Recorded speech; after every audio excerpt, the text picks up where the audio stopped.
Masala bond കേസിൽ Thomas ഐസക്കിന് വീണ്ടും ഇഡിയുടെ notice ലഭിക്കുകയാണ്.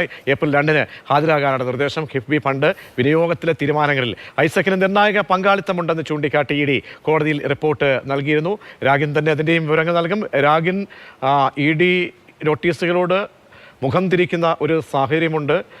അപ്പോൾ ഐസക്കിന് നൽകുന്ന ഇപ്പോഴത്തെ നോട്ടീസിൻ്റെ പ്രാധാന്യവും കുറച്ചുകൂടി കൂടുകയാണ്. വിവരങ്ങൾ കഴിഞ്ഞ ഇന്നലെ ഈ കേസ് ഹൈക്കോടതി പരിഗണിച്ചിരുന്നതാണ്. അപ്പോൾ എൻഫോഴ്സ്മെന്റ് ഡയറക്ടറേറ്റ് ഒരു കൗണ്ടർ അഫിഡവിറ്റ് ഇതിൽ ഫയൽ ചെയ്തിരുന്നു. അതിൽ പറയുന്നത് കിഫ്ബി മസാല ബോണ്ടിന്റെ ഫണ്ട് വിനിയോഗത്തിൽ തോമസ് ഐസക്കിന് സുപ്രധാനമായിട്ടുള്ള പങ്കാളിത്തമുണ്ട് അതിന്റെ തീരുമാനങ്ങൾ എടുക്കുന്നതിൽ എന്നതാണ്. മാത്രമല്ല ഈ ഫണ്ടിന്റെ ചെലവഴിക്കുന്ന കാര്യത്തിൽ ഒരു ഇൻകൺസിസ്റ്റൻസി ഉണ്ട്, അതേക്കുറിച്ചും ഐസക്കിന് ബോധ്യമുണ്ടാകും എന്നാണ് കരുതുന്നത് എന്ന കാര്യവും ഇഡി പറഞ്ഞിട്ടുണ്ട്. കൂടാതെ ഈ തോമസ് ഐസക്ക് എല്ലാറ്റിനെയും വെല്ലുവിളിക്കുകയാണ്, അന്വേഷണത്തോട് സഹകരിക്കാതെ എന്ന കാര്യവും ആ കൗണ്ടർ അഫിഡവിറ്റിൽ ഉണ്ടായിരുന്നു. ആ കേസ് മെയ് 22 വെച്ചിരിക്കുകയാണ് ഇപ്പോൾ കോടതി. അതിനിടയിലാണ് എൻഫോഴ്സ്മെന്റ് ഡയറക്ടറേറ്റ് മറ്റൊരു സമൻസ് കൂടി നൽകിയിട്ടുള്ളത്. നേരത്തെ 6 സമൻസ് നൽകിയിരുന്നെങ്കിലും തോമസ് ഐസക് ഹാജരായിരുന്നില്ല. ഇതിൽ കടുത്ത വിമർശനവും ഇത് നിയമവിരുദ്ധമാണ് എന്ന നിലപാടുമാണ് ഇഡി കോടതിയിൽ സ്വീകരിച്ചത്. അതിനു പിന്നാലെയാണ് ഇപ്പോൾ ഒരു മറ്റ് സമൻസ് ഏപ്രിൽ 2-ന് ഹാജരാകണമെന്ന് ആവശ്യപ്പെട്ട് നൽകിയിട്ടുള്ളത്.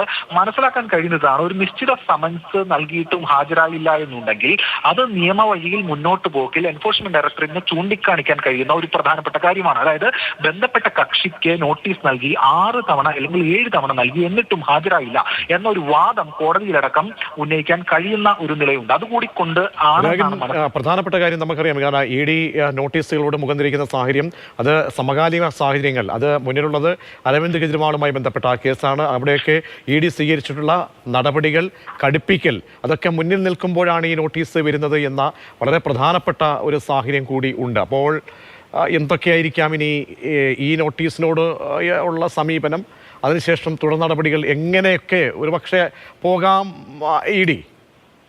പ്രജീഷ് സൂചിപ്പിച്ചതുപോലെ തന്നെയാണ്. കാരണം ഈ തുടർച്ചയായിട്ടുള്ള സമൻസ് നൽകിയിട്ടും ഹാജരായില്ല എന്നുണ്ടെങ്കിൽ ഇഡിക്ക് പലതരത്തിലുള്ള നിയമ വഴികളിലൂടെ മുന്നോട്ട് പോകാം. ഒന്ന്, വാറണ്ട് ഇഷ്യൂ ചെയ്യിപ്പിക്കാം കോടതി വഴി. അതായത് നിശ്ചിത സമൻസിനും ഹാജരായില്ല, അതുകൊണ്ട് വാറണ്ട് ഇഷ്യൂ, ആ തലത്തിലേക്കൊക്കെ ഇഡി പോകുമോ എന്ന് കാത്തിരുന്ന് കാണേണ്ടതാണ്. എന്തായാലും ഇഡിയെ സംബന്ധിച്ചിടത്തോളം നിശ്ചിത സമൻസ് അയച്ചിട്ടും ഈ കക്ഷി ഹാജരായില്ല എന്ന് പറയാൻ കഴിയുന്ന ഒരു വാദഗതി ഇഡിക്ക് മുന്നിലേക്ക് ഇപ്പോൾ എത്തുന്നു. മാത്രമല്ല, മറ്റൊരു കേസ് പരിഗണിക്കുന്ന ഘട്ടത്തിൽ ഈ അടുത്തിടെ സുപ്രീം കോടതി ഒരു സുപ്രധാന നിരീക്ഷണവും നടത്തിയിരുന്നു. അതായത് ഈ ഇഡി സമൻസ് അത് കൃത്യമായി പ്രതികരിക്കണം, കൃത്യമായി റെസ്പോണ്ട് ചെയ്യണം. അതൊരു നിയമ സംവിധാനം നൽകുന്ന സമൻസ് ആണ്, അതിനെ ബഹുമാനിക്കണമെന്ന തരത്തിലുള്ള ചില കമന്റുകളും അല്ലെങ്കിൽ ചില പരാമർശങ്ങളും സുപ്രീം കോടതി നടത്തിയിരുന്നു. അതുകൊണ്ട് തന്നെ ഇഡി ഇപ്പോൾ 7ാമത്തെ സമൻസ് ആണ് നൽകുന്നത്. ഇതിലും ഹാജരായില്ല എന്നുണ്ടെങ്കിൽ ഇഡിക്ക് മറ്റു വഴികൾ സ്വീകരിക്കാം, അല്ലെങ്കിൽ കോടതിയിൽ ഇതിനെ ചലഞ്ച് ചെയ്തുകൊണ്ട് ഐസക് നൽകിയിരിക്കുന്ന പെറ്റീഷനിൽ ഇഡിക്ക് ഈ വാദഗതികൾ മുന്നോട്ട് വയ്ക്കാം.